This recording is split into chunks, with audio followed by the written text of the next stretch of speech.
Hello, welcome to VR Roundtable, episode 40. My name's Gary, and joining me is Anthony, Chris, and Steve. And this week we're going to be going through a few of the latest news stories in VR. We're going to sort of do a continuation of what we did in the last episode, really, with E3. Some of these news stories are sort of updates on what we covered in the last show, but also a few new ones as well. So we'll go through all these in a second.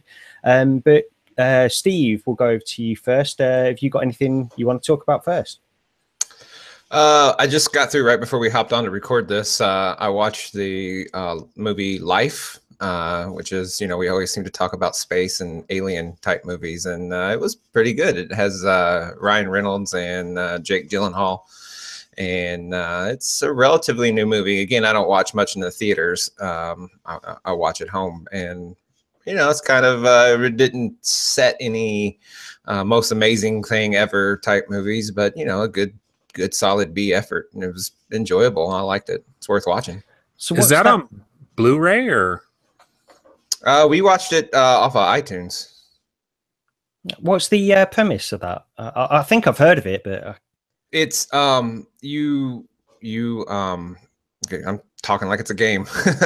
Sorry, you're on a here I do it again.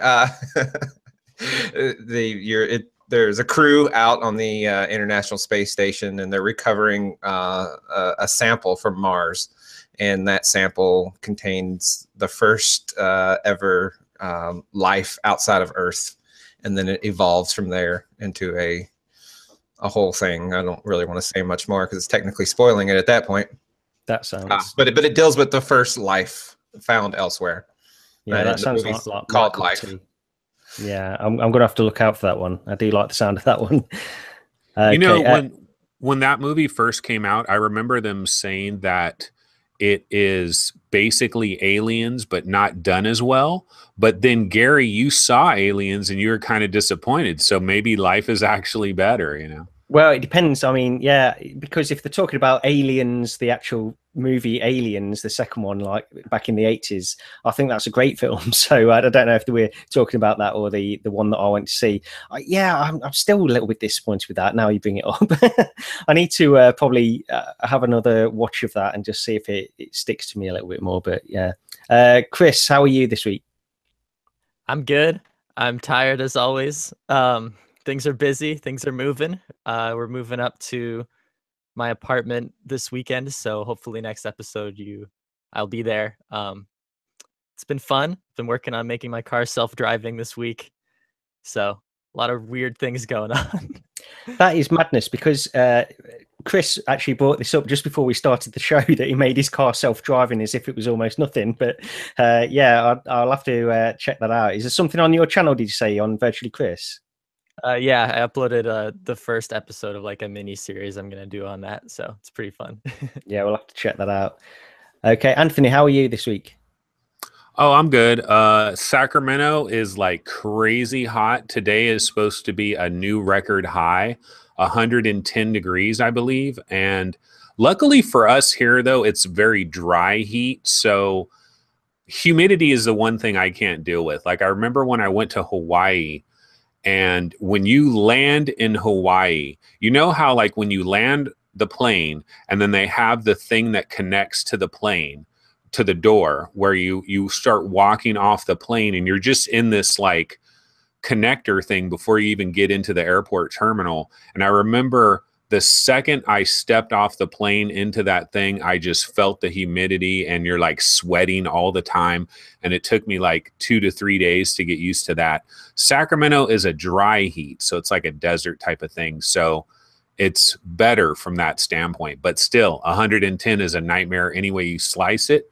And playing VR games, I have 2 fans going when I play VR games now, but it depends on the game. But some of them, man, you play it for a couple of minutes and then you just start getting sweaty and you're like, I just got to stop.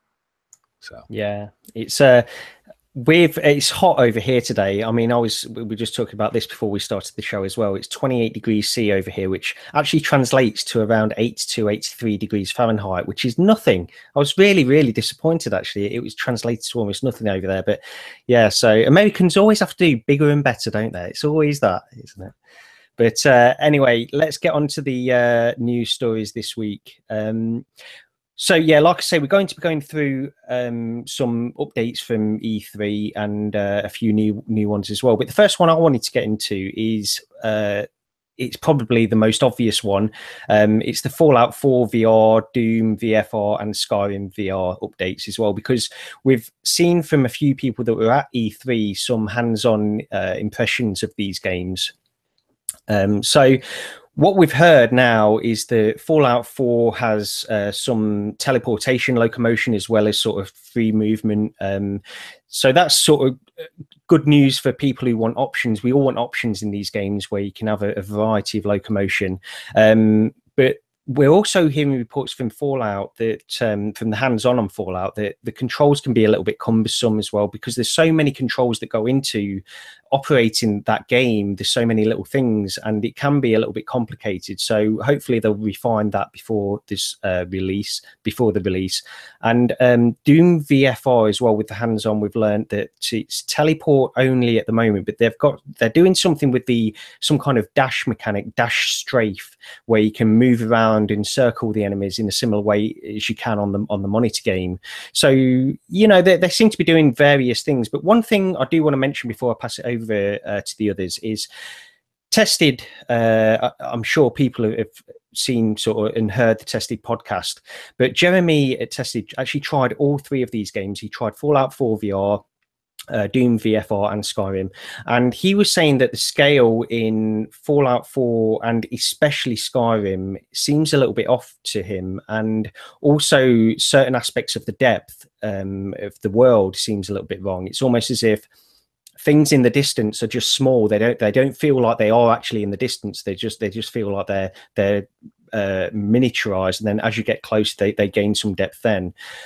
So we're hearing all these things, and my overall opinion of it is that I'm a little bit especially Jeremy's comments have sort of dampened my enthusiasm a little bit for some of these games, but hopefully they can get these things refined. Anthony, I'll go over to you first. Have you got any thoughts on all of these impressions that have come out of E3? Yeah, there's a lot to unpack from all three of those games, and there's so many different reactions for all three of those games from all different media outlets. The thing that I'll talk about is I go back to Todd Howard, like the comments that he supposedly made to Pete Hines, and Pete Hines did that interview, and he's like, Fallout 4 will blow your mind, like you're not prepared for this. This is the most amazing thing ever. We heard all of those quotes, and I remember prior to E3, my hope was that people would try this demo and they would come out of this demo like, oh my God, this is incredible. This is going to change the world. I mean, I guess I was way off the mark to think that, but after I heard those comments, I truly believe we're going to have a VR experience at some point that is going to be that is going to blow everybody away. And I thought maybe this could have been it.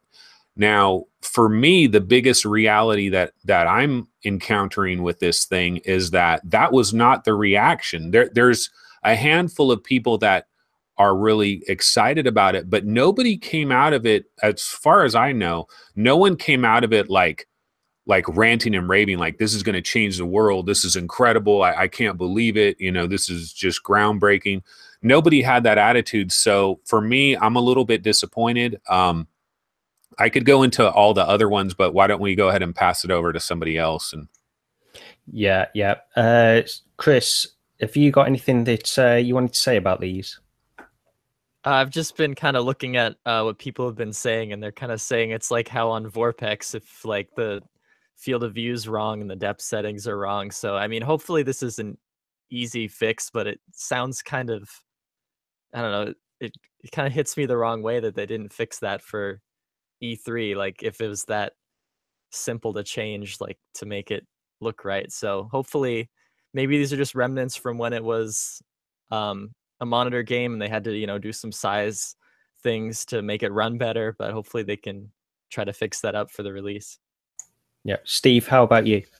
You know, the one of the things that I've heard people say in reading their impressions has been that it's almost like things in the background are just a flat, static like image or just kind of a fixed and not a rendered object with depth, and that at some point as you approach it, it snaps in. So I'm quite concerned. I still think they'll be very good games. I don't think it's a you know, any reason to necessarily panic, but at the same time, I think, you know, to Anthony's point, he's like, no one has really said that it was a mind-blowing experience, and I think it being, you know, particularly Fallout 4, it being sort of VR's saving grace, or, you know, the kind of that attitude that people have had that, you know, okay, this game is going to be a big deal.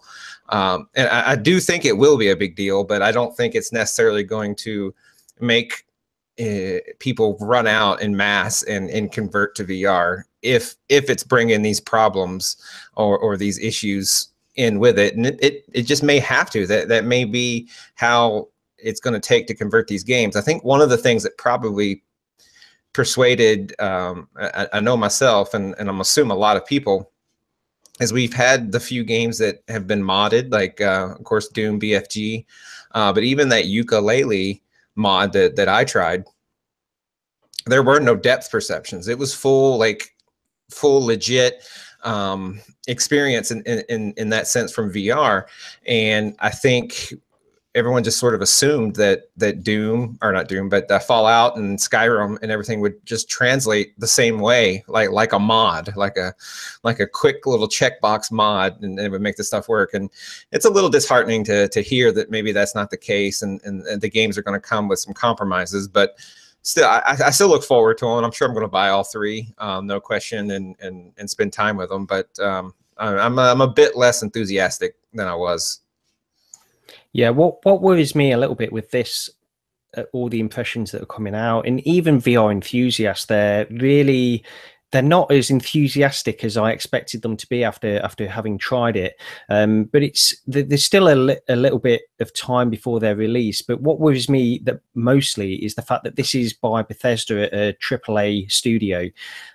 If they can't get it right, I'm not too sure how it could bode for the future. And actually, you know, you've got Half-Life 2 VR that's been worked on. It's been worked on for years and years trying to get this game out. And I'm a little bit concerned that Half-Life 2 VR is actually going to be a better experience overall than Fallout or Skyrim.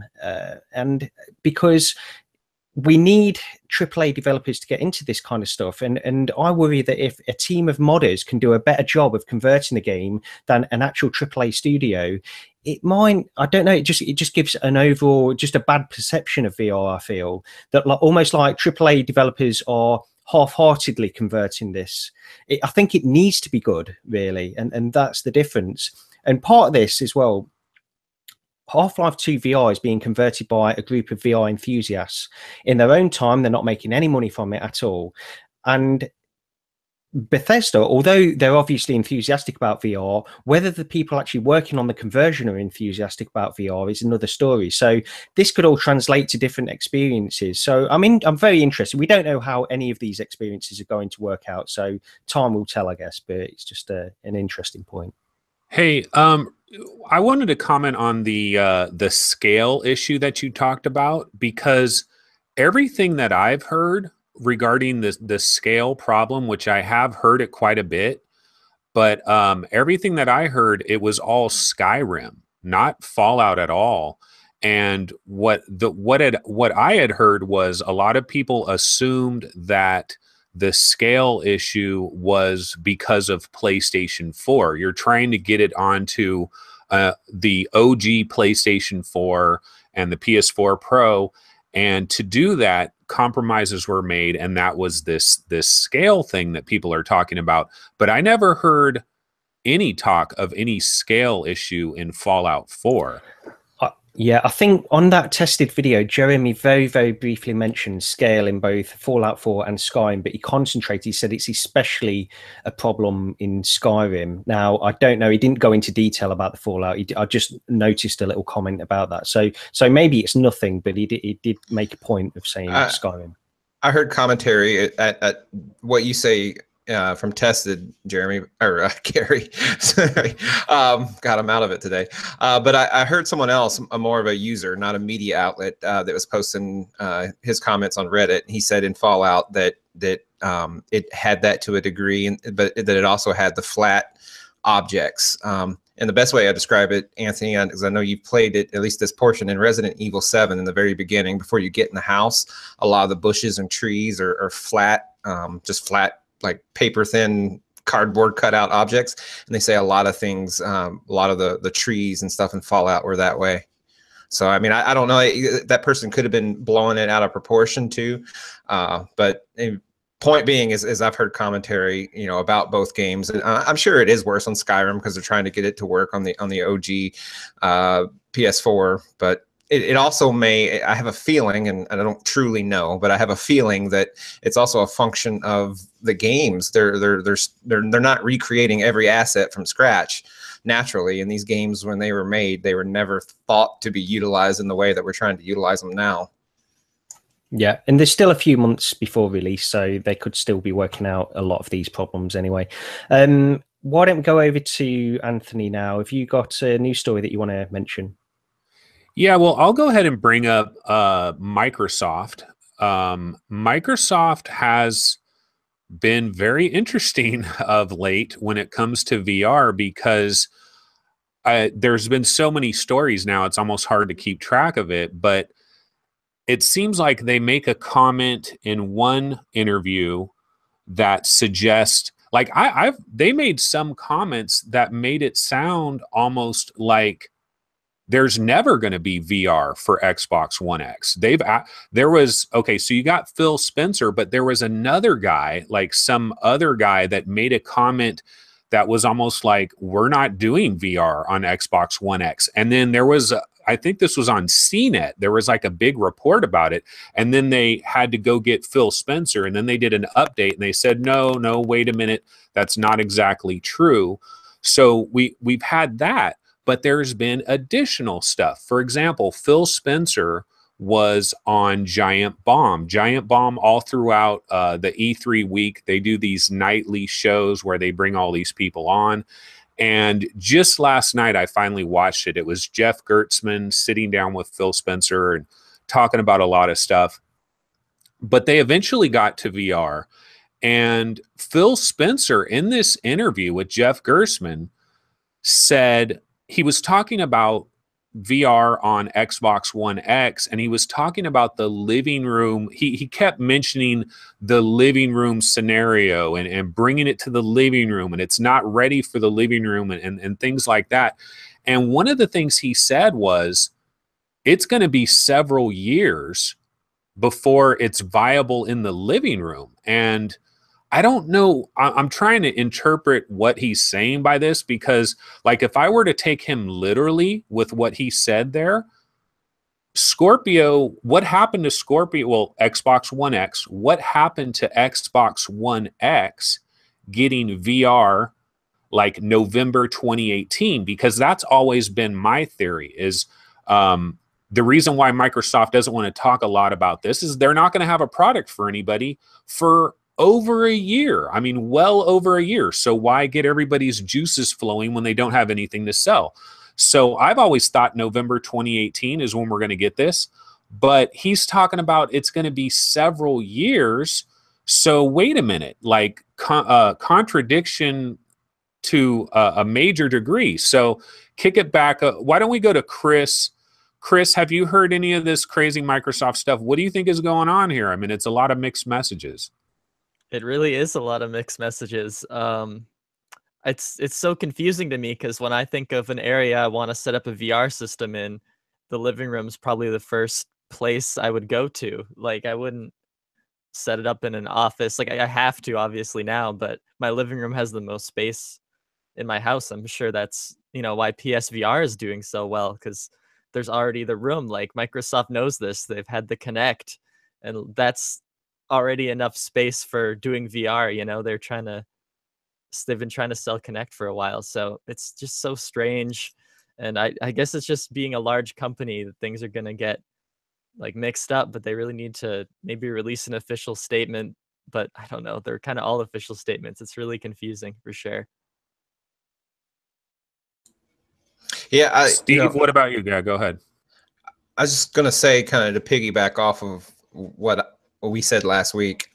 Right now, if we assume that the whatever Xbox's VR product that may or may not exist, if we assume that it won't work on the Xbox One S and it will only work on the Xbox One X, then right now they have a viable install base of 0, which that no other headset is starting from there, or did start from there. Even the Rift and the Vive, it launched with some number of people having decent enough PC equipment to run it, even if it's a small portion of the total PC installed base.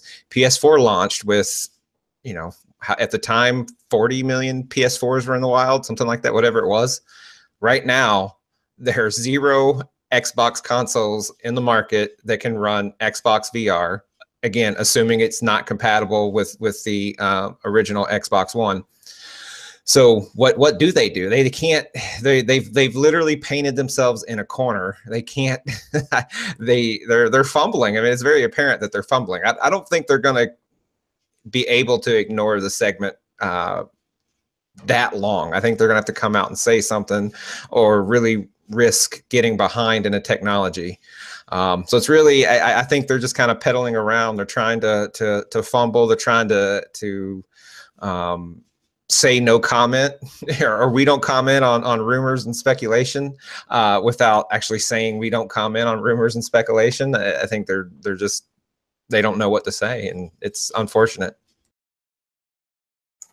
Yeah, you make a really good point actually there, Steve, the one that I've not considered before, where they've got no base because it won't run on the Xbox One S, and it presumably requires the Xbox One X. Then they've got no install base to do a VR headset at the moment. But that interview with Jeff Gerstmann was probably the most telling that I've seen with Phil Spencer, because he was really being far more open about their plans in that interview than anything else that I've seen. And he was, I mean, the takeaway from that interview is really that they have no plans for VR at the moment. I mean, at least I honestly believe, after watching that interview, they've got no plans in first generation VR. They're waiting for generation 2, and they want specifically wireless. I mean, Phil Spencer's mentioned this a few times now. They want a wireless headset for the living room, the family room.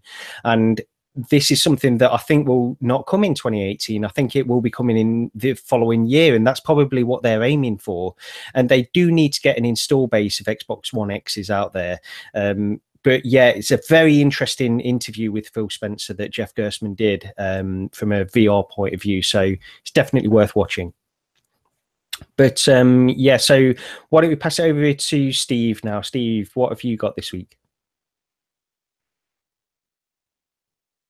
Oh, you're on mute. You're on mute, Steve. Sorry, got that. I was switching over to our list and I had to switch back to the mute button. I'm going to keep it lighter, and going to say that there was a sort of a trailer video that came out I think the day after we released our last show, and it's not anything major, but I find it very interesting. And in Japan, there is a new VR arcade type thing coming up, but this one seems like a much higher quality. I don't actually have the name of the arcade. I don't know if they've even named it, but in this trailer you can see all sorts of rigged like equipment, like these go-kart simulators with like handbrakes on the side, and pedaling stations, and this really looks like a pretty awesome VR arcade. But one of the bigger elements that came from that was there was Mario Kart, straight up full legit Nintendo Mario Kart in VR. And you only see about 3 seconds of video in this trailer. But I just found that it was interesting that Nintendo sanctioned this. They would have had to have in Japan. It's not like this is in China or something where there aren't any intellectual property rights. So Nintendo, I don't know if Nintendo would have made this, but either way, Nintendo has done at least something in VR, and it looked pretty dang good. Now, the first thought that a lot of people will have is, well, you know, once somebody gets a hold of this and uploads it to the internet, we'll all get to try it. And I think that's probably not going to be the case, because all of this equipment is probably, you know, it's looking for that controller information, the racing sled, more specifically with Mario Kart. But there was a fighting game with these hand controllers, and the people were doing sort of kind of like a from Street Fighter 2, the Hadouken from Ken or Ryu, and it was just the whole trailer looked pretty cool. But I guess the big point I want to make was Mario Kart. I think it kind of signals that at least VR is on Nintendo's radar, even if very, very, very minorly. Yeah, I did see this, and it's interesting, like you say. It's just interesting to have Nintendo associated even mildly within VR, because they really haven't said a lot about it. But Chris, have you got any thoughts about this? I saw it. Yeah, I'm really excited. I mean, obviously, I probably will never get the chance to try it, but I just hope, or my wish is that these VR arcades are going to start popping up all over the world, and like you said, Steve, to that quality of having, you know, specific rigs for each game. Like, that's really the dream, I feel like, for having a VR arcade, because for us at least, you know, the VR arcades with just Vives and room scale isn't really that enticing, because we can just do that at our house. So yeah, really excited. It's kind of interesting to see Nintendo do this. Hopefully one comes to the US. Anthony, I think you're a Nintendo fan, aren't you? What are your thoughts on Nintendo in general in VR? Because they really haven't said a lot, have they? Yeah, no, but real quick comment on this Mario Kart VR deal. The way I understood it, and I could be way off the mark here, but the way I understood it, this is like a Bandai Namco VR arcade thing. And so the Mario Kart that people saw is, there's an arcade version of Mario Kart. It's like Mario Kart DX Arcade or something like that. It's an arcade version.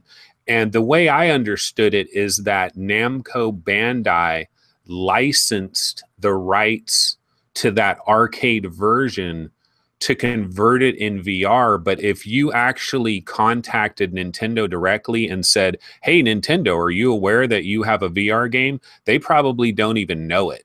They licensed the Mario Kart arcade thing to Bandai Namco, did up with this, and then also HTC was completely unaware of this, and they weren't mad or anything. They're happy about it. But it's kind of interesting that you have other companies using other companies' hardware and software, and how does all the legalities come together as far as all that goes? But yeah, it's interesting to see how it all work out. Nintendo is pretty cutthroat when it comes to protecting their properties. And there was a mod for, I can't think, maybe a Pokemon game or something that someone, kind of like the Half-Life 2 mod that we're talking about, where a team of people worked on it for a long time, and Nintendo waited until they launched it and then issued the cease and desist and shut it down. Again, I don't know that it was Pokemon, but there are a lot of stories like that where Nintendo diligently protects their property. So I think they would had to have signed off on it, and maybe it's just an extension of that old arcade license. But I think if Nintendo doesn't have a whiff of it, I think they eventually will, and they're going to go get their monies and get their protection, because from what I understand, they're pretty hardcore. Yep. Okay. The next news story that I'll bring up this week is that the news that, because these are two titles that I was actually quite interested in, they're both PSVR titles, but they announced the Ace Combat 7 and Gran Turismo Sport are not incorporating VR into the full games, but they are having significant VR modes. And the example that I read about earlier on was that Ace Combat VR, the VR mode in that game is going to last several hours. So it's not a short little experience as we've seen in the past with things like Battlefront and the X-Wing mission. This is going to be sort of a full game enclosed within another game, which is a great way to go, I think. If they can sell these games to both markets, then it's going to bode well for VR. And Gran Turismo Sport, it's got a specific VR mode, but it's limited to races of one-on-one. So you're not going to have a huge number of cars on the track at any one time. And this makes sense because of performance issues. I can speak to this. When you crank up the number of cars that are on Project Cars or Assetto Corsa, it really, really reduces frame rate. So it makes sense that PSVR is going for this with Gran Turismo Sport. But to me, the one takeaway from this news story is that we seem to be getting some kind of progression with all of these games, where we're not getting just a VR mode, which is very short, 10 minutes or so. We're getting more fully enclosed games within a standalone standard console game. But Chris, what did you think of this? I didn't hear about it until you talked about it, but I think that's definitely great, especially the car game. I love car games in VR. I had a steering wheel for a while and I sold it, and it's like the worst thing I ever did because I want to play Assetto Corsa again. But yeah, for sure. New games coming to VR, new intellectual property coming into VR, even if it's a little bit, is definitely a good thing for the industry. So that's probably a good way to go about it for now. Yeah. Anthony, what do you think about these? Are you interested in any of these games at all? Well, Gran Turismo Sport, that's a game that was ranked pretty high on the most wanted PSVR games that were coming soon. And when this news came out, it did throw up a wet blanket on top of that, because I saw this one guy's video where he tried it, and he was talking about a lot of other stuff about just Gran Turismo Sport in general, but then like 7 minutes into the video, he got to the VR part, and he was talking all about the VR part. Now, the good news is he said that it works really good, and the VR is amazing inside the cockpit and of the car, how detailed it is, and just the feeling of everything is really good. But it's a limited number of tracks. The tracks have to be specially modified to work in VR. So it might be like a third of the tracks, half of the tracks, something like that. And then, like you said, it's one-on-one. It's an offline only mode, so you can't race anybody. You're going to be racing one AI car around these tracks, or maybe just doing time trials. Maybe they'll have that as well. And sometimes it can be fun just to do time trials and try to get a faster and faster time. So that's cool. But this is a full price game as far as I know. I mean, it's a $59.99 game. So $65 here in America with tax and everything. So if you're a VR gamer, do you pay $65 to play something that has a real limited VR mode? So to me, it's still probably going to be a great game, and people will still probably have a lot of fun with it, but it's not one of these VR games that we're holding up on a pedestal like, oh, Gran Turismo Sport is going to be awesome, so it kind of got, a little bit of a downgrade there, but we'll have to see how it works out. Yeah, we've been hearing for a while that Gran Turismo isn't going to be the full game in VR, and it's been a disappointment. But it's good to know that it's got a substantial VR mode. That's the main thing. Even if it's one-on-one, you've got all the cars in there. All the cars are available in VR mode as well. So I think that speaks to how hard they've worked on getting this one out there. Steve, what about you? I believe it's been known for a little while that Ace Combat 7 was going to sort of be stripped down and not a full VR thing. And I guess I either expected it with Gran Turismo, or it was also at least partially known. I'm not really psyched for either game, honestly, because it's because they're not entirely in VR, and to buy them for full price, you're buying game, you know, to play it in a traditional sense, and it just happens to have VR capability. And for me, like, they're both rentals. Like, you know, that's, you know, $130 if I tried to buy both of these games, and I'm sure there's not $130 worth of VR content there. That said, though, like, it's two games, they're at least given attention to VR, and this is the type of evolution I think that we need. You know, like on the bumper stickers that people have on their cars, you know, the coexist. I don't know if you've seen those over there in Europe, Gary, but it's just a bumper sticker a lot of people will have on their car, and it'll spell out coexist, but in all the different religious symbols, like the T is a cross, and I don't know all my religions that well, so it's like. Anyways, but my point is coexist. Like, I think VR and traditional pancakes are going to have to coexist and have some overlap and some cross promotion, at least in some form. So this is an example of that. So I won't berate it. I won't say it's a bad thing by any stretch, but the value proposition for me probably means there'll be a GameFly rental. Okay, Anthony, let's go back to you now. What's the next news story you've got for us? Okay, let's see here. I have a couple of little tiny things. Let me go ahead and go with, okay, so there's a rumor, right? Well, we've all heard that Fallout 4 VR is not coming to PlayStation VR, right? That's the known quantity, is Fallout 4 VR is not coming to PlayStation VR. Or is it? Because here's the deal. Pete Hines was in this one interview where he's talking to these two guys, and they're sitting at chairs. It's like an E3 thing. Unfortunately, I can't remember what channel it was or what deal it was specifically. I think I've seen it. Is it Rooster Teeth? It might have been Rooster Teeth. Yeah. Okay, so they're talking about Fallout 4, and they're talking about the Pip-Boy, right? And so Fallout 4 VR, to activate the Pip-Boy, I think it's basically just you take your left hand and you go like this, and then boom, your Pip-Boy appears. And one of the other guys that was interviewing Pete Hines asked him about, I think he said something about, well, what about like on other platforms? Or I don't know how it got mentioned, but anyway, Pete Hines said, well, on other platforms, it might be a button press. And some, not an exact quote, but something like that, right? And so if we really think about this, okay, what are the platforms? The platforms are HTC Vive. There's no button press there because you just turn your arm, right? The other platform, of course, is Oculus Rift. I know it's not like officially going to be supported, but it should work.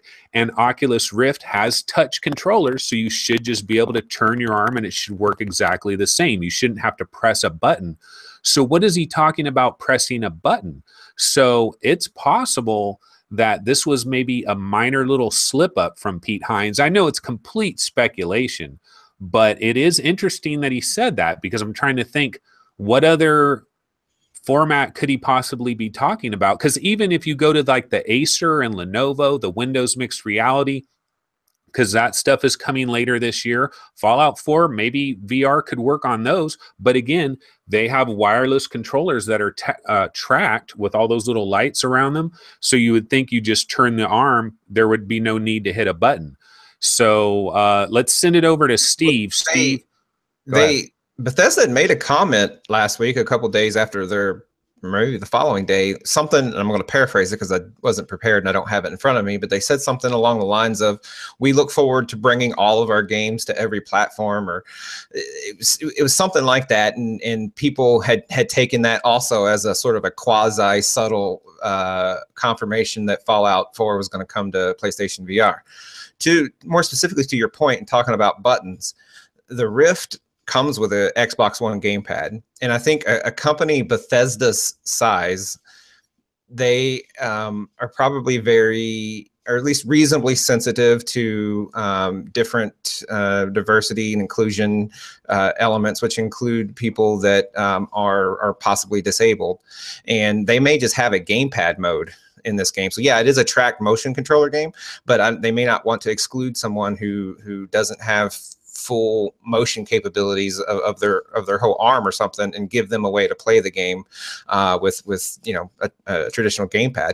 We do know that Skyrim is doing that. That you'll be able to play the game with Move controllers and a teleport function, and that you'll also be able to play the game with a gamepad with a thumbstick locomotion, and, you know, press button to swing sword like you would playing the game traditionally. So that's also an answer to his possible comment of well, they can just press a button to bring it up.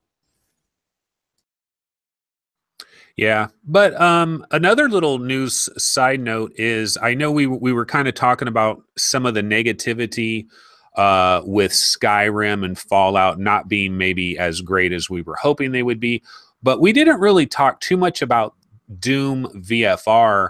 And one thing I'll mention with that is that there were a lot of people that, like Addie Robertson of The Verge is one of them, but there were others that were saying, you know what, the real star of this show is not Fallout 4 VR or Skyrim. It's actually this Doom game, because this Doom game apparently is kind of ground up for VR compared to their other games. Pete Hines actually mentioned this on that Rooster Teeth thing as well, where he was saying that, you know, Fallout 4, Skyrim, they're kind of being converted, but Doom, they had a Doom thing last year at E3, but he said that that was thrown away, that has nothing to do with anything. They started over from scratch. It's probably why this thing is $30. And he also mentioned it's like somewhere between, I think, 3 and 5 hours worth of content. So we do have to be kind of measured a little bit in our enthusiasm for it, because it's not going to be like a 10-hour experience. But a lot of people were raving about the graphics and the speed, and like they really captured the Doom essence in VR, and so that's pretty cool. But I don't know that we really mentioned that too specifically, so just thought I'd bring that up. Yeah, the just to mention on the Doom VFR as well, that it did really go down a lot better overall in my from what I read, at least anyway, that though that VR version feels more like a complete package than a conversion like Fallout 4 or Skyrim. Again, it's another sort of little disappointment for me, because you're just going around, as good as it is, you're just going around shooting things again, which we've done a million times in VR. So I worry a little bit about that. But one thing in that Verge article, Anthony, where they were talking about Fallout 4 specifically, and how the traveling between various areas, it involves a lot of traveling around. And what they were saying is it should be far more awe-inspiring than it actually turns out to be within VR. You're just wandering around, and it's not as compelling as you probably feel like it should be before playing it. And that's my worry. That's another concern. You know, actually playing these games of that depth and that scope, is it really going to be as good as we imagine? And it's probably not, but I mean, I'm still excited either way. Yeah, that was an interesting point that she made in regards to the traveling. And it's funny because there was some discussion back and forth on Reddit regarding this, and people were saying, no, VR is perfect for walking around and slowly observing your surroundings. And it is. I love that. I love being in VR games and just kind of being enveloped in the world and just kind of slowly going through it and looking at the buildings and the atmosphere. And with Fallout, it's like the music that is kind of stirring in the background. The wind is blowing. You got tumbleweeds moving around, and you see like this dilapidated freeway that is collapsed, and there's a ton of atmosphere in that. And so other people were saying, no, you're crazy. We love this. This is going to be amazing. But I'm thinking in the back of my mind, yeah, you know what? It's going to be amazing for a couple of days, but then you're going to be like, damn, this is taking forever. I'm trying to get to this next location, and it's just like, those games have like a fast travel system, right? I've never played it. Do. Okay. They do. Well, good. Because I felt I'm going to be that exact way. I'm going to really get tired of traveling long distances from spot to spot. Yeah. Chris, have you got anything you want to mention on this before we move on to the next news story? Yeah, sure. I know a few people who play Skyrim a lot. Even to this day, just play the original Skyrim. And I told them about the VR thing, and they would just they didn't seem that excited. They're like, "Wow, I don't really want to play this game standing up for like 10 hours at a time." Because like when you play Skyrim, you're playing it probably all day for like the whole day. It's really an immersive game in that way. But like, yeah, they're like, "Man, I'm gonna get tired playing this. I'm not gonna want to stand up." So like, I mean, the gamepad mode would help out with that, but I'm just thinking people are gonna get tired of traveling these long distances. I think that's a very real statement, like, because I feel it at times. Playing both Resident Evil 7 and Farpoint, I noticed it because those were both two games where I spent like in 2 hours plus in the headset, in a single session. And I did feel that way with both of those titles. With Farpoint, I played it entirely standing, because the aim controller really sort of necessitates that. I know I heard some people say they played it with the aim controller sitting, which seems pretty bonkers. But with RE7, I would go back and forth. And I did hit a point when standing and playing that game, even though you're trying to turn and feel the immersion, it starts feeling kind of, I don't know, after a while, it makes me hyper aware that I'm in this artificial place and that I'm really in my office or my room, and I'm standing and trying to circumnavigate a cable and trying to be aware of my actual real life surroundings. When I first go into VR, I don't feel that, like, I get lost. But then after, I don't know, 45 minutes to an hour, I guess in the back of my mind, I start thinking about the real world. Like, and maybe it's just me, but I have concerns of spending super long time in a game of this nature. Even though I want to, I think it will be a problem for a lot of people. That's a lot of people have mentioned that before. Do you really want to spend this length of time in a game? And I can understand that, because I don't know if I will. But my plan with Fallout 4 personally is I won't spend any longer in that game per session than I will in any other VR game. I don't plan on spending 3 hours in Fallout 4 VR. I will probably play for between 40 minutes to an hour at the most, I would imagine. But this is a constant criticism, and something I'll get onto in a moment as well. In a news story I want to bring up, it's not really a news story, it's just a reaction to what came out of E3. But it's just I think that's more of a question of how we consume VR games, whether publishers and developers are giving us these huge open world experiences that will last us for hours and hours and hours.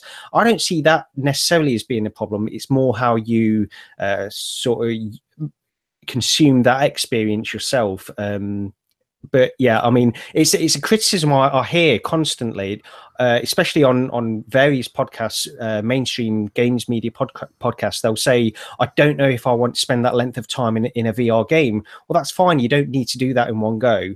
You can just sort of spread it out over the course of 6 months if you want to. It will just last you longer. So I just wanted to quickly mention that. But it's interesting because people will talk about how long they spend in VR. And for me, I don't know that I've ever spent more than, say, like an hour and 35 minutes maximum in VR. And normally, my normal play sessions are like 25, 35, 45 minutes, and then I take a break. And one of the things I found out about this is that, okay, so on the Vive, right? I have the this mod where I'm using a really thin foam face gasket. And so my lenses are like super close to my eyes. And one guy was saying that one thing you have to be careful of, if you do that, you will increase your eye fatigue.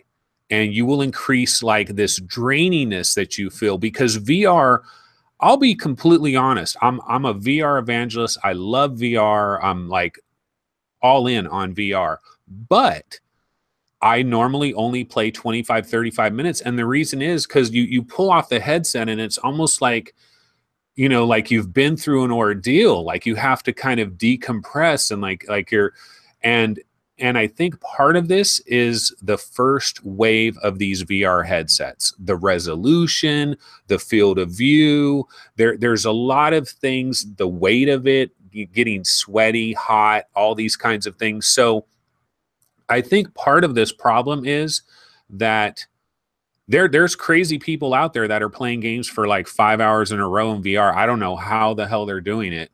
But I think when we get to new headsets, bigger field of views, better resolution, I mean, I don't know what the tricks are, but I think eventually we won't quite have this weariness that we feel of like we've been through a emotional ordeal or something, you know?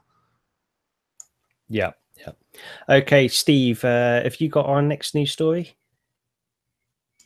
I wasn't looking at the list, but I will go ahead. One of the things I had marked, two small things. I'll just do them both now.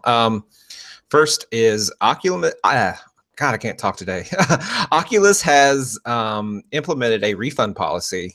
Looks very much like Steam's, and people were talking about it on Reddit, and people were like, "Awesome, finally!" and everyone was happy. And then someone had enough common sense to read the fine print, and it said in the UK only. So right now it's UK only, but they have a refund policy, and I think it's obviously a good thing. There's hardly a bad thing to say about that. But the more curious discussion that I have is why now? And some people were saying, well, it's a compliance issue. They have to due to regulations and requirements of the governments there. And if that makes me question, if that's the case, then why are they just now doing it? Because I don't think any new laws were passed that said, but B, I think more likely it hints that they're starting to roll it out. Maybe they chose that area first. It's smaller for them, a little easier to sort of pilot, but probably large enough that it's not a very small user base had they chosen something like Indonesia or something. So large enough user base, but small enough user base simultaneously. So I think it's hinting at a widespread Oculus refund program, and I think that's nothing but good news. Do you guys see this, Gary? Yeah, I did. Yeah, like you say, I think it's more or less being treated as a trial. They're just sort of scouting out the market of how it works and how much money they're going to lose or make by doing this kind of stuff. So, yeah, it does feel like that. And if they want to remain competitive with Steam overall, then I think they've got to do something like this. Yeah, I think it's good. Chris? Yeah, I bought Batman Arkham VR a while back when it came out because I wanted to try it, and it still never opens on the Oculus store. So I definitely am looking forward to a refund policy. It's just super annoying that like if you buy a game and it doesn't work, you can't really do anything about it. I could hassle support for it, but it's just not worth it at that point. Yeah, the whole concept of digital media can be frustrating. Like, if you have a game and it's just tied to an account, you can't sell it, you can't trade it, and a lot of times they even won't let you change your username on your account. And I just hate. I appreciate the efficiency of the whole concept, but you're really giving up rights that you have with physical media, and it seems like the world is more and more that way, and hopefully this evolution continues. Anthony, what do you think? Yeah, my policy has always been that especially the younger generation, Chris's generation, it seems like they don't really care about ownership, and which is cool. I mean, it's cool not to care about ownership, but like in my generation, like we bought things, we owned things, and we could give the thing to this guy. We could sell the thing to that guy. My personal take is if you can't sell it, you don't own it. Now, do I buy digital games? I do. But in my head, I look at them. This is one of the reasons why I'm a cheapo too. I don't buy every game willy-nilly because I feel like I don't really own the game. To me, I consider it a long-term rental, a lease.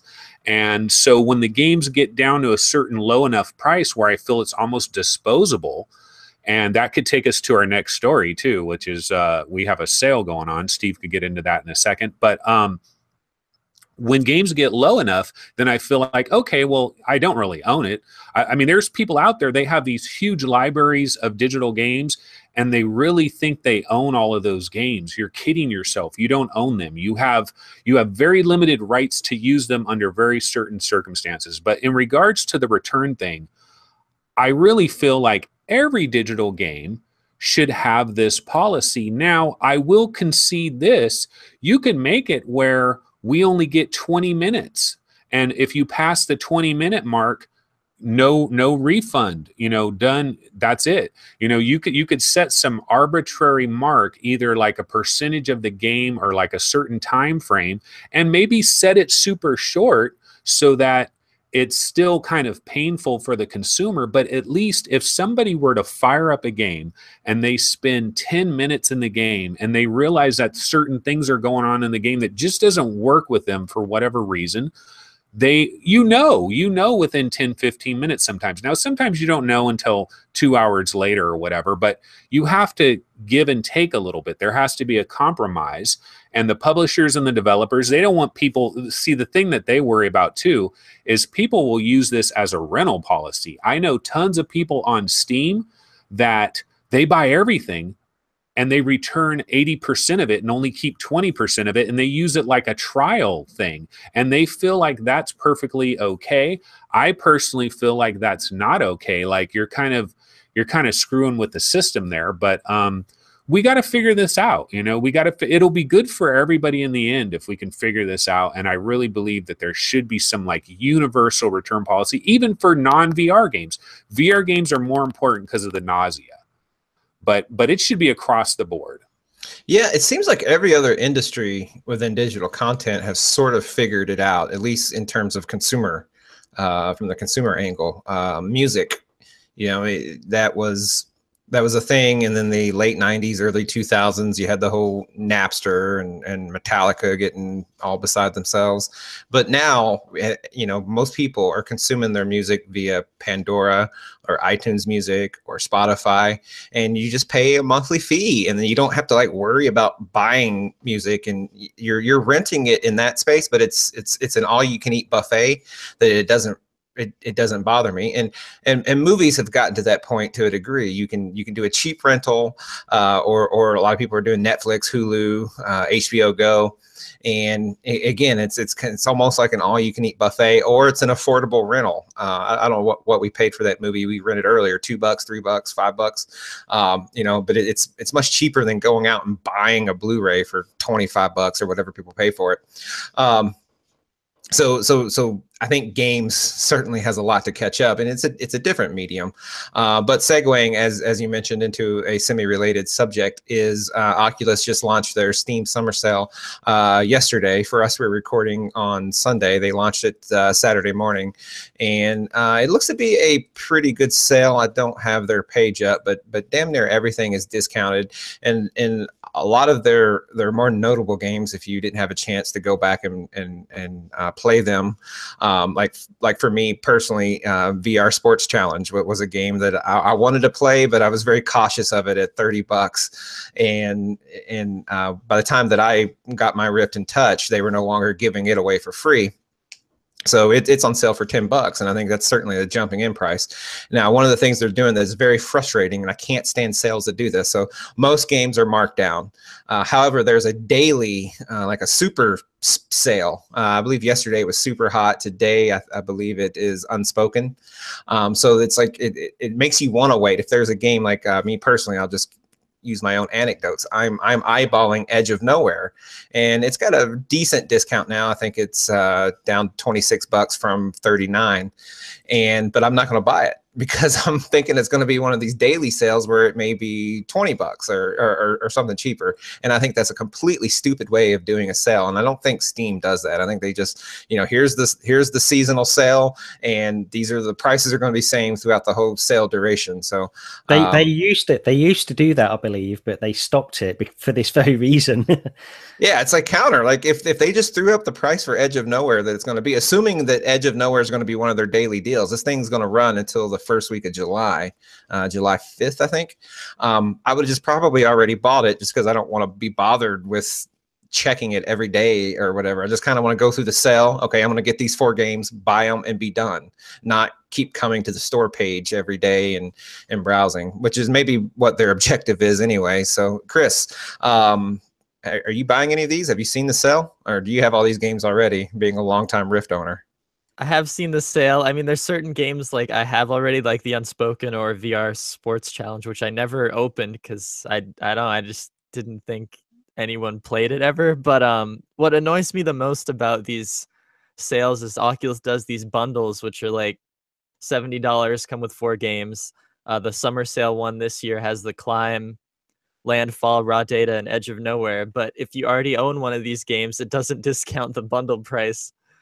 And it baffles me that they haven't caught up to that. Like it's just so stupid. Like if I want a game, I have 2 out of 4 games in a bundle. I still have to pay $70 for the bundle for 2 games. That makes them cost more than they would cost just to buy them separately. So I think they need to kind of get their stuff together. Yeah, that is true. I think as a company, they are young enough, and it's not like they have a bunch of historical data within Facebook. Also, because Facebook doesn't really have a storefront, and they're not retail. And I think there's probably some catch up that they're certainly doing with Steam. Steam has been doing this much longer, and also to that same effect, Sony will do moderately good sales from time to time, and they don't do any of this bundle stuff that often. And a lot of times when they do, it'll be like a specific developer, like, oh, here's a sale on Capcom games, and it'll bundle just some Capcom titles. So yeah, I think Oculus is learning, and at least they're doing it. So I won't berate them for it. But Anthony, I know you've seen this list. Yeah, I have seen it, and you know what? Honestly, I'm impressed. There are some pretty darn good prices on here. I was looking at some stuff.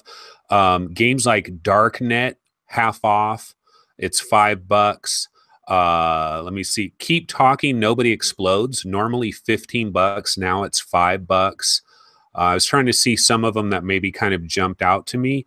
There's a couple of them where it's like $2, like $1.99. There's one called Moonshot Galaxy, which is kind of this weird golf game for $2. I mean, Carnival Games is $20. Carnival Games VR, normally $20. It's $5 right now. I'm just looking at some of these that jump out at me, but definitely some good deals. But one thing I will caution people on is that the Steam summer sale is coming as well. I think that's coming in another week or so. So this is kind of like they're jumping in before that Steam sale. So for me, I'm looking at games that are only available on Oculus when I look at this sale. So stuff like Sports Champions, anything that's really Oculus specific is the stuff that I'd be looking to buy, because otherwise I'd probably rather get it on Steam just to have more options. Forget what I was going to say. I was going to say something about it. But anyway, yeah, it's a pretty good sale. There's definitely some good bargains to be had. Yep. So who's next? Chris, you got the next story. I think it's your turn. I don't know. I have anyway. I have a small thing, and I also wanted to mention a game that I would recommend picking up on this sale that I think is Oculus only, called Feral Rights. It's kind of a battle brawler game, and I've played it for a few hours. I bought it when it was full price, just because it's. Did I? I don't know. I have it. So it's definitely a good game. I think for $10, it's definitely worth it. It has definitely a few hours of like a campaign. I was just gonna mention something that I thought was kind of funny in Palmer Lucky News. He tweeted out that he's trying to find a doctor who's willing to implant experimental hardware into his body. I saw that too. Yeah, that was pretty funny. He's finding a doctor to implant new hardware is really, really hard. Apparently, that was something along those lines. Anyway. Yeah, I think it's just funny that he's always trying to do this type of stuff. I remember an earlier interview before Oculus was big or anything, he was saying how he was like shocking his inner ear to try to feel like he's moving through VR worlds and stuff. So he's really kind of risking his body to try to do the newest things. Yeah, that sounds pretty dumb. I mean, going to a medical doctor and finding out how to do something safe is fine, but homemade shocking kits doesn't sound very wise. Yeah. But he's got enough money to like actually seek out some sort of cool implant, though. So I mean, if he can do it, why not? Yeah. If he can find a doctor willing to break the law.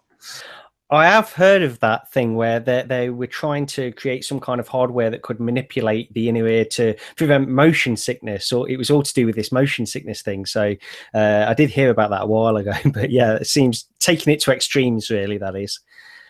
Okay, well, I can finish off unless anybody else has got anything else they want to add. I've just got a couple of news stories. I want to quickly mention that the Gallery episode 2 is due for release in September now. It's been confirmed. So Heart of the Ember Stone is due then. And yeah, I really, as probably people who have seen the show before know that I really enjoyed the first one, so I'm looking forward to this. They've said it's considerably larger than the first one, and they've also mentioned non-linear a few times now, so it might be like a little bit more of maybe an open world, not quite an open world, but certainly a non-linear narrative anyway. There was also the HTC and Intel's wireless solution, which will be coming out early in 2018, and we've mentioned this before, I think, but there was some hands-on at E3, and they were saying, you know, it looks quite bulky, but it's relatively light to how you expect it. So that, and you know, actually, there's quite a lot of buzz about this as well. They were saying that it seems to work pretty well, and there's been quite a lot of hands-on. So I'm looking forward to hearing more about that in the coming months. It's a reference design at the moment, so we're going to get some third parties that are actually going to manufacture these things for release early next year. The final thing I want to say, just on the E3 week, I just wanted to very quickly touch on this. I don't want to get into it because we bring this up every now and again, but it was just the traditional games media reaction to VR in general, with all the news that has come out from E3. It's been a little bit disappointing. I mean, some of the podcasts, the Kind of Funny guys, they always try to mention VR, and they're all relatively positive about it in general. So I think they did an okay job of covering the Sony VR stuff. But there was a few podcasts that I listened to. I'm thinking of one in particular called videogamer.com. They've got a website and a podcast. And this is a UK podcast. But I used to listen to this and I used to really enjoy it, but it was they've changed a few people that are on the podcast now, and I'm not going to sort of have a go at the people that are on it now. I think they still do a good job in general, but they've really got no enthusiasm for VR at all. And one of the people on there was talking about all the coverage that was coming out of E3, all the different press conferences, and he was saying, you know, they've got to mention VR, like Sony's press conference. He was saying they've got to mention VR because they brought it out. They don't want to look like they're abandoning it. But I personally think VR is a fad and it's going to die. That was quite, I mean, he was basically going for it there. He was saying it's going to die, VR. And I've not heard that a great deal on too many podcasts from traditional games media, but he was really sort of shitting on it really on VR. He didn't like it at all. But I just wanted to go through each of you guys. I don't know what podcasts you've listened to or what articles you've read, but what are your overall impressions of how VR has been represented at E3 from traditional games media? I'll go over to Anthony first. Yeah, well, you know, I mean, it's pretty much been this way for a long time. You notice as a podcast listener, I used to listen to a ton of podcasts, all of them just traditional pancake games, as Steve loves to talk about it. And then when I got super into VR, I still listen to a lot of these shows, but some of them I started to fade away from because they would never mention anything VR. They had no interest in it. And so it's kind of one of these things. But I listen to like Player One podcasts. They're pretty decent with VR. They got one guy on there, Greg Seward. He has a PlayStation VR headset. So they're not like anti-VR. And I think Chris Johnson has got a Vive at his work that he tries every once in a while. And you just eventually you get a feel for whether they're kind of anti-VR or not. But yeah, there's a lot of them that are. And it's unfortunate, but you know what? Phil Spencer, what he said on Giant Bomb, he actually did mention, he said, you know what? VR is not going to die. So understand that VR is not going to die. And Phil Spencer said that, even though they're very kind of tepid on VR, he knows this is not going to die. You guys are going to have to deal with this sooner or later. And I think it comes back to a lot of these people have been playing games for 30 years, 25 years, however long, and they've always sat on a sofa with their controller in hand and the game's there, and that's how they play a game, and that's how they think about playing a game. And the idea of putting on a headset and standing up is just a foreign concept to them. They don't want any part of it. And part of them is probably fearful that that is going to be the way of the future, and that the stuff that they normally traditionally like sitting down on a sofa might disappear eventually. And so there's probably some fear there. There's also, of course, a lot of people bring up the cost. It's just too damned expensive, and so it's the same old song and dance we've heard a million times. So I don't get too involved with it. Eventually, all these people are going to eat crow. I was hoping Fallout 4 would be the first serving. Looks like we're going to have to wait maybe another year, but they're eventually all going to eat crow. So I'll just leave it at that. Yeah, I think you've got to have a little bit of foresight to be into VR at the moment. What you're experiencing now isn't necessarily what attracts me to VR. I think it's great. I think it's really compelling what we've got now, but you need to have a little bit of foresight to see that what we're experiencing now is nothing compared to what we're going to be experiencing in 5 years' time.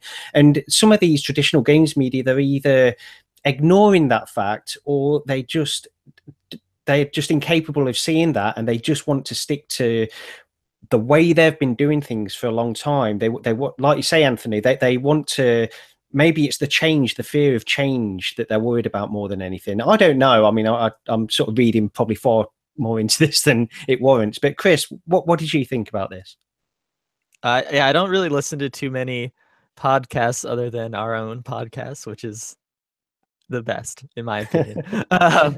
But yeah, I was just gonna kind of bring up that HTC isn't interested in lowering the price, which is kind of helps, or just kind of shows that, like, yeah, VR is too expensive and we need to wait a year or two for that to come down. I agree with everything all you guys said. And then one more thing I wanted to bring up is that the Rift has kind of a promotion going on. If you buy it, you get $100 Oculus store credit. So kind of makes the Rift an even better deal. Sorry I changed the subject, but I just want to remember that while I could. Yeah, no, that's okay. That is a good deal, actually. I did see that as well. Steve, how about you? What did you think about this? My total takeaway from E3 itself, and of course the press coverage, is that it wasn't what I hoped it was, and some of that was probably irrational optimism, and me being a heavy VR enthusiast. So I won't be too critical of it in that sense, and I have to sort of trust the companies that understand their business and understand where the consumers are. The press, though, they are being, to a degree, intentionally obtuse, and I don't know if it's because for sort of controversy type elements, that controversy sells, or if it's because they want to cater to what they think is their majority fan base. At the end of the day, though, I still believe VR isn't going anywhere, and I'm at a point where, I don't think Microsoft is completely crazy trying to refer to it as a singular term. The more I see, we didn't really touch on Apple's AR kit from their WWDC, or maybe I missed that show. I can't remember. But some of what Apple showed was kind of interesting, and is what we expect from AR.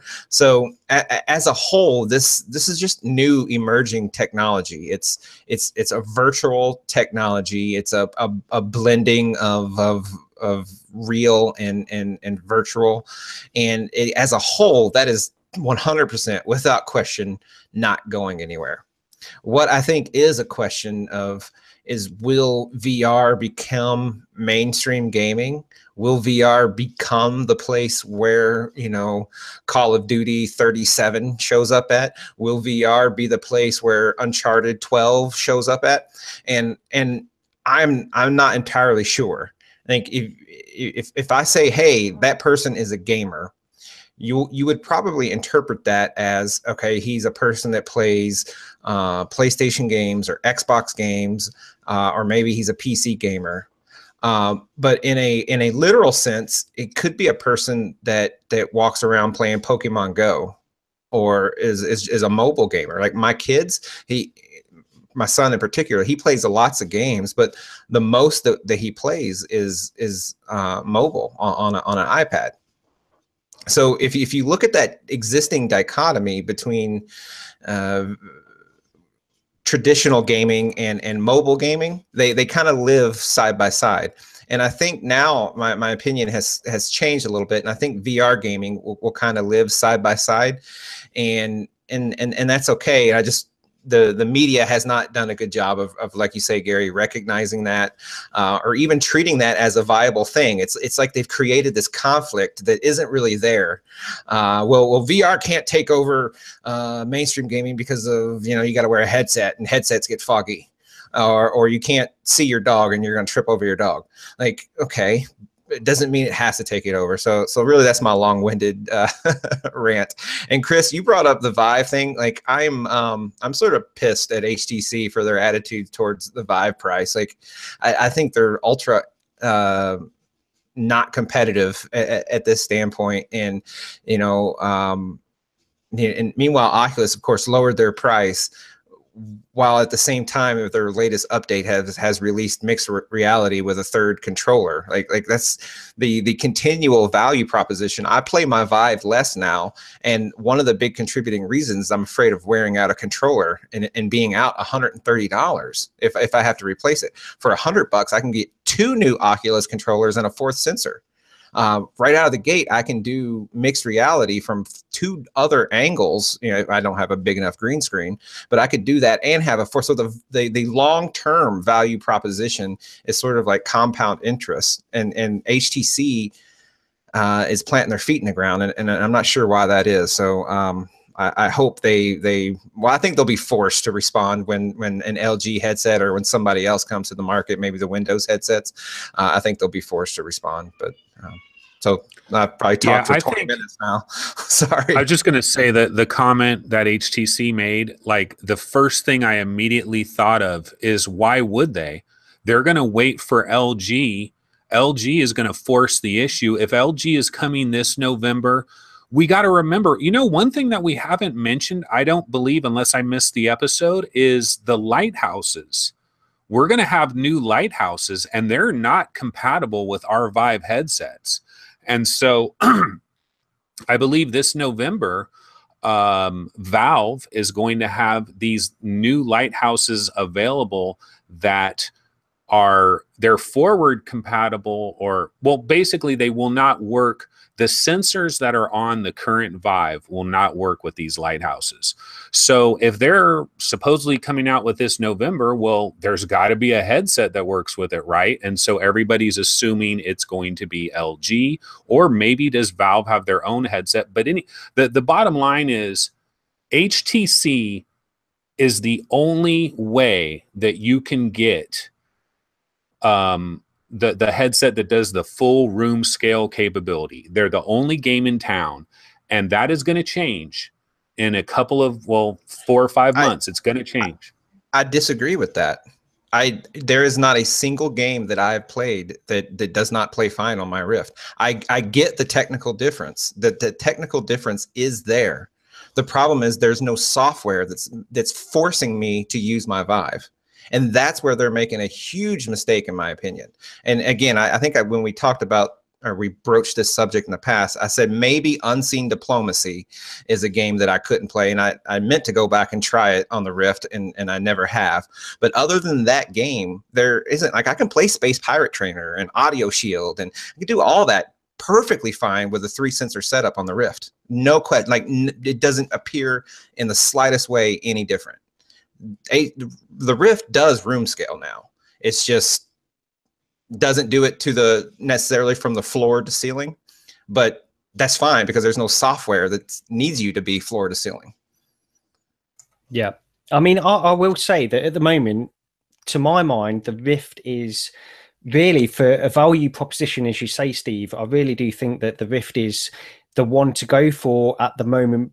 Based on if I was to start from scratch and just go into this now, I would probably opt for the Rift.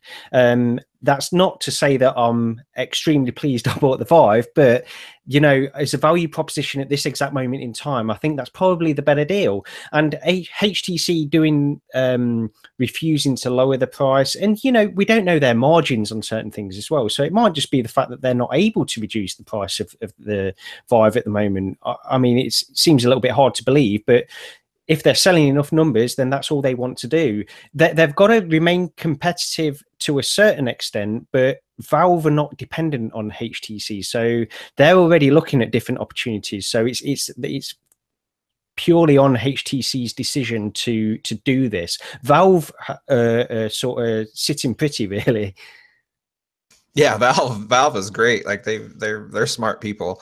And I get one of the things that maybe is influencing HTC's opinion on this is that they are selling more than the Rift. Now the Rift has all this other baggage that comes with it. It's inherently fragmented because not everyone has a touch. Although I think Oculus has recently said that damn near every Rift owner at this point has bought a touch. But HTC is winning that battle with Oculus. What they're not winning that battle with the PlayStation VR in terms of total, you know, market share, and I think they should be cognizant of it. At the end of the day, I think long term, and we've said this, is it's really not about room scale. It's not about lighthouses. I think the market is going to go towards some sort of consumer friendly inside out, or maybe there'll be something other than inside out, but the market is ultimately going to end in something where you just put on a wireless headset and you don't have a bunch of shit bolted to your walls. I think that's where we're going to end up. And I think Valve maybe recognizes that, even though they're developing lighthouses and everything. And, so maybe this is all moot. I guess that's where I'm going. It's like the conversation's almost irrelevant. And one day these are going to be like mice, and no one really argues over which mouse is superior. Hey, you know what? I forgot to mention this. Chris brought it up. Like, I mean, he was talking about the VR arcade thing. This is kind of off on another tangent, but one of the things about these new lighthouses is that you'll be able to have multiple of them. And so that is like, I remember when that was announced, there was a lot of people that were interested in making their own type of arcade deal, you know, experience. But at this current point in time, they would have to opt for these OptiTrack tracking cameras, which are incredibly expensive. And if they can just go with a bunch of lighthouses all over the damn place that are these new ones, we could have an explosion of VR arcades that have interesting things going on in them by having a much easier tracking solution. So that's pretty cool too. Yeah. Okay, so we've had a couple of heavy news weeks this week anyway. We've not really talked about any games, but we can just sort of touch on a few. Steve, I know you wanted to mention Star Trek Bridge Crew. Yeah, I don't think none of you guys got access to this game, and so I know we wanted to cover it on the show, and I'm several weeks late. It feels like this game came out 3 months ago now because we've had E3 in between, but really it's not that old. So I got it in from GameFly, and when I went upstairs to play it, my wife was around, and she's not a big Star Trek fan, but if you were to compare the two of us, she knows far more about the Star Trek universe than I do. So I was like, hey, why don't you give this a go? So I put her in it first, and this is on PlayStation VR. And she went through the tutorials, and she's like, oh, this is pretty fun. And then I said, well, you need to go online and play, you know, go through a real mission. And she did it. And then she's like, oh my God, this is so much fun. Like, she was like, can we play together? And I'm like, well, I don't have it on Rift/5. She goes, well, just buy it. And I'm like, well, okay. When your wife says buy a game so you can play it together in VR, gentlemen, you listen. So I promptly sat down, shelled out the $50 and bought it on Steam. And she then took over on the Rift. She's like, I want the higher resolution. So I put her in there and set up a Uplay account. So and then I had to go through the tutorials and learn how to play the game. And I have to say that it was some of the most fun that I've had in VR without question. Now some of that is because I am playing with my wife, and we're in the same room, and that brings an element that most people won't have the opportunity to experience. But even then, extrapolating that out to what it would be like if it was just me playing the game by myself, it's still an incredible amount of fun. Of course, it is limited to the social element, so you have to be at least somewhat of an extrovert. I don't really describe myself as much. I'm kind of a middle between an introvert, extrovert. So if you're a in your shell type introvert, you probably won't enjoy the game. But really, what it works, and I'm sure everybody's seen this, but there's 4 positions. You can either be the captain, the helmsman, which the helmsman has a series of controls. Everyone has sort of like a desk. So a lot of your controls are sort of in your lap area, and you're holding your motion controllers down there, pushing buttons and levers and things. So the helmsman is navigating the ship, and it's all sort of like a simulated touch. Like you'll squeeze the trigger, and it's almost like you're using an actual in-life touch surface. And you'll move things back and forth to kind of guide the ship, and you'll change speed and other things. Then there's tactical, which basically fires torpedoes and the phasers. And a few other things, raise and lower the shield. And then you have an engineer who's routing power everywhere and doing some technical things. The captain actually does the least. The captain's kind of like the micromanager. He's got almost nothing in front of him in terms of actual ship control. And what he does have at his disposal is really a lot of status. And it's just all really done well. And every game that I played, we ran through all of the basic missions. There's 6 missions that can be 15 to 30 minutes in length, and then there's what they call ongoing missions, which are procedurally generated missions, or at least as far as I can tell, they're procedurally generated. It's something you can just keep playing over and over and over, and it's always a little different. But one of the things that really surprised me, and it probably shouldn't have, because in my brief time with Werewolves Within, I had a similar experience in that everyone was pleasant. I didn't come across the 12-year-old that talks about how he's going to screw your mom over the mic like you do in traditional pancake gaming. Like, everyone was pleasant. Now, some people were funnier than others, and some people maybe had a few drinks, but everyone actually got into character, and they'd say things like, "Okay, Captain, what do you want me to do?" And and it was.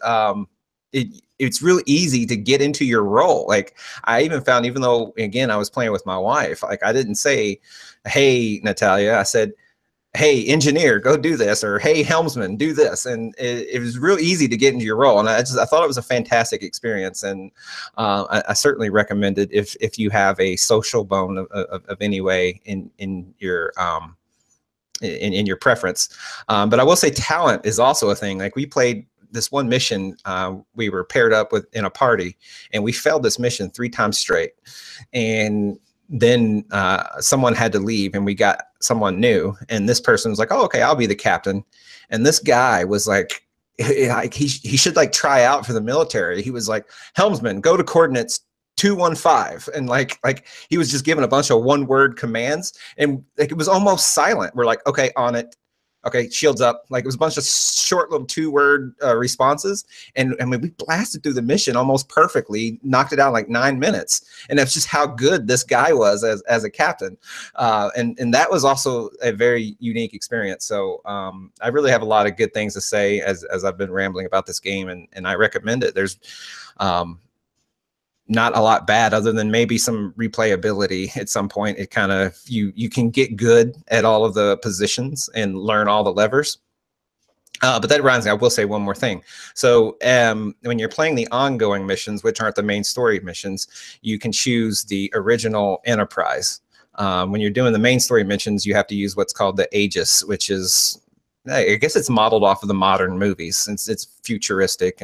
But going back and playing the original Enterprise, you don't have any of the same buttons and controls. It's all these weird push buttons from like 1970, and they're all color coded. It looks like a super elaborate Simon Says from 1982, and you don't know what anything is. Like, you go through all the training and everything with the Aegis, and you get just thrown into this other one with no training, and that makes for a very like fun moment, because if you go into it and no one else has played it, which is what we did, 4 of us went in and none of us had played it, and we're like, what the hell do we do? And we're like, we can't do a simple task like raise the shield.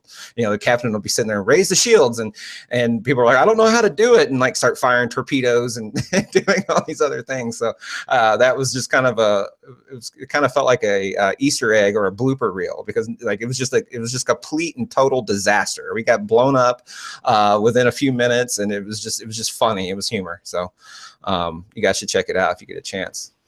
Yeah, I know a lot of people are really enjoying that game still now. And I've also heard what you were mentioning earlier about how certain people can really get into the role, and it's got to be sort of by the book as well. So I'm interested in it. Maybe I'll pick it up at some point in the future. I don't know. Chris, I know you and we've been a little bit lax on what we've been playing this week. Have you got anything you want to mention before I go over to Anthony? I don't think so. I mean, the only thing I could think of is Phil writes is a good gamepad game if people like gamepad stuff. I was just going to say that. But other than that, I haven't played anything this week. Yeah. So Chris, who's the developer / publisher of that game? Or do you have your stock in there? Or like you're plugging this one good, man. I'm literally going to buy it now because you keep plugging it. It's by Insomniac Games, and it's with Oculus Studios. So it's like, I mean, it's not, it's not like a full featured game. Like I never finished it, which kind of isn't a good thing, but it's fun gameplay. It's just fun for $10 to check out. Like I wouldn't pay full price for it for sure, but it's just like a little hack and slash game, and the environments look good and the graphics are kind of cartoony, but a lot of blood kind of goes everywhere, so it's that type of game. All right.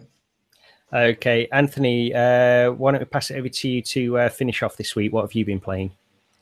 Yeah, so last week I wanted to talk about this, but we didn't get a chance to do this. But Battle Dome, which is like a super old game that it's been available for the Vive for I don't know how long, but it had a free couple of days and it was half price. And I went ahead and thought, well, let me try this out. I've always heard about it. I remember there was this 1 month a long time ago where it was Battle Dome. Every freaking thread on Reddit was Battle Dome. And I was so sick of it at the time. I was like, God, when are these people going to stop talking about Battle Dome? And so finally tried it with this free trial. And I have to say that it was awesome. I mean, it was absolutely awesome. Everything just flowed so smoothly. There was no hiccups. The voice chat was clear and crisp. And you basically have like 4 guys that are on your team. And I think you're going up against another 4 guys. They have all different kinds of modes and stuff. But we were going in all these different maps. You have all the different guns, and you kind of have the Splatoon gameplay where you're coloring the ground. And if you're on the blue team and you're coloring it blue, then now you can teleport to all those blue areas. And then somebody on the red team could spray it with red, and then they can trap you in a certain spot and different things like that. But the thing that I really enjoyed about it is I'm not really a multiplayer guy for the most part. I've said this a million times. But when Halo, I think it was Halo 3 on the Xbox 360, when it was a big deal, I played some of the multiplayer for Halo 3. And I mean, I wasn't good at it. I would get out there and boom, I'd be shot in like 2 seconds flat. But there was this fun, enjoyable vibe to it. And you're in these maps and you kind of learn the different maps and you learn where to go. And I was getting that same vibe when I was playing Battle Dome.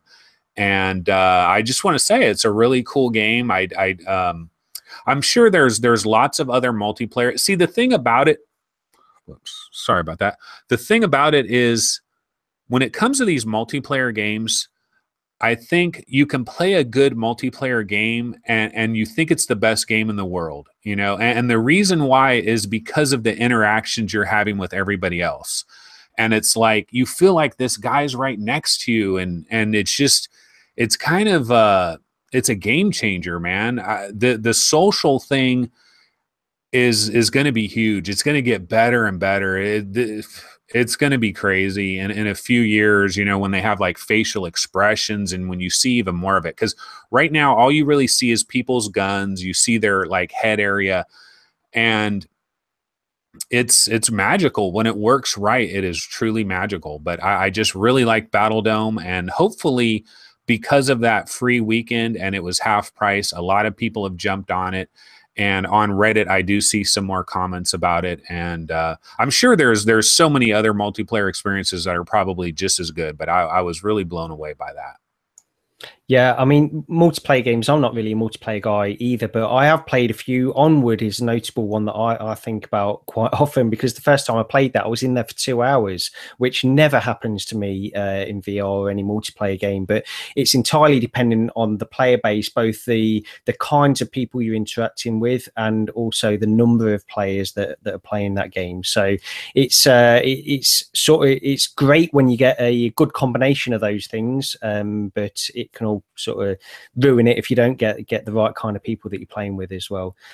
But anyway, unless anybody else has got anything they want to add, I will. I think we have a few minutes. I was going to go ahead and add. I didn't want to run on after talking about Star Trek and have too much of a Steve monologue, but Witchblood, which was a pleasant surprise. I checked this game out too. I think it was $8, so it was kind of a impulse buy, but it came out about a week and a half ago. I did put a let's play of it up on our channel, and I really like this game. It's probably one of the better games that I've played lately, and it's such a simple game. It's really not much to it. It's a side-scrolling. You know, a lot of people have described it as Metroidvania, and that's fairly true. You're just side-scrolling, but one of the unique things about it, and I'm surprised it got as positive of a reception as it did for this reason, but it's, you know, you're in VR, of course, and a lot of people are critical of a third-person game a la Lucky's Tale or Chronos or something, but this game even takes it to kind of another level in that you don't have full 360 field of view within the third-person perspective. You're looking into this window, as diorama of sorts, and again, I thought a lot of people would be critical of it, but I thought it played really well. And what they did was, because you're in VR, they still leverage the technology, and you don't have a map. Like in a game like this, you often kind of have a map or something to help guide you from screen to screen or window to window in a traditional gaming sense. But what they did here is you're looking through the window, and you kind of always stay looking into that one window. But when you look off to the side or up or down, you can see the previous window or a place you've already been. So it kind of gives you your map all there in one sense. And I thought that was a pretty clever use, but all in all, the game, you know, it's a simple story. It's really a game taken right out of, you know, 1989 or so, and just kind of put in VR with some depth, and it's purely a gamepad controlled game, but it's a lot of fun, and for $8, you know, it's pretty cheap, and you know, it's a game I recommend for a different change of pace. Like, it's not VR, it's not. I think I mentioned Space Pirate Trainer earlier. It's not a full, you know, first-person immersive game, but it's kind of a hey, I just want to be a little more low-key, but still be in VR, and that game can scratch that itch, kind of like in the same way Blaze Rush and other games like that do. Cool. Yeah, I'll have to give that a try. Okay. Well, anyway, that's been episode 40 of VR Roundtable. please like and subscribe as usual. Leave a review on iTunes as well. That's always appreciated. But we'll be back next week and doing the same old stuff that we usually do. Hopefully there'll be some news. Now I've had this influx of news from the past couple of weeks. Hopefully we'll get some new stuff to talk about. But thanks for watching, and we'll speak to you next time. Good night. Bye. See ya.